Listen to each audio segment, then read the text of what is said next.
जो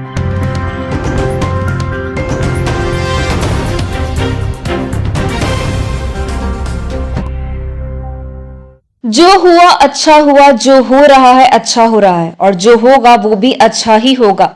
बस मनुष्य को अपनी भावनाएं और कर्म अच्छे रखने चाहिए। पकड़ना है तो मेरे चरण नहीं बल्कि मेरे आचरण पकड़ो। यह सुविचार अशोकनगर के नवीन कृषि उपज मंडी प्रांगण में चल रही श्रीमद् भागवत कथा के दौरान परम पूज्य श्री बागेश्वर धाम जी महाराज ने कहे। कथा के दौरान शास्त्री जी ने कहा कि भगवान सबको नचा रहे हैं। कहना सरल है लेकिन मानना और करना कठिन है।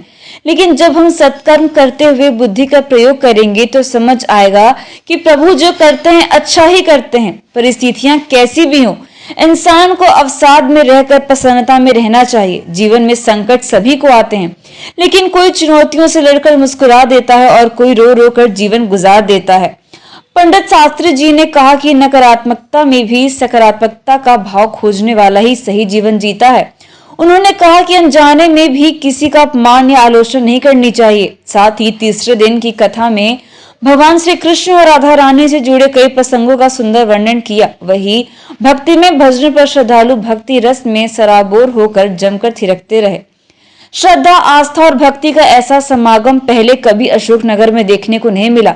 शहर में चल रही श्रीमद् भागवत कथा के तीसरे दिन तकरीबन 50 श्रद्धालु पेड़ भर कर कथा स्थल पहुंचे, जिनमें एक नवयुवक शहर की मंगल कामना की भावना लेकर श्री तार वाले बालाजी मंदिर से पेड़ भर कर पहुंचा। वहीं 4 भाई भी पेड़ भरते हुए कथा में पहुंचे।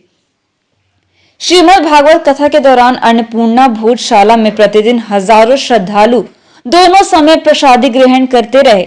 कथा के तीसरे दिन खबर लिखे जाने तक करीब 1.25 लाख से अधिक श्रद्धालुओं ने अन्नकूट प्रसादी ग्रहण की। वहीं रात्रि में विधायक जजपाल सिंह जज्जी ने भोजशाल पहुंचकर श्रद्धालुओं को अपने हाथों से प्रसादी परोसकर भोजन कराया। खबर लिखे जाने के बाद भी भंडारा अनवरत रूप से चलता रहा। कथा और दरबार के दौरान श्री बागेश्वर धाम के पीठाधीश्वर परम पूज्य गुरुदेव जी ने कहा कि हम जहां भी कथा करने जाते हैं वहां यजमान कथा में सबसे आगे बैठे नजर आते हैं, लेकिन अशोकनगर के हमारे यजमान विधायक जजपाल सिंह जज्जी बड़े सरल स्वभाव के हैं। वे श्रद्धालुओं के बीच बैठकर कथा का श्रवण करते हैं। अशोकनगर से कमलेश झा की रिपोर्ट।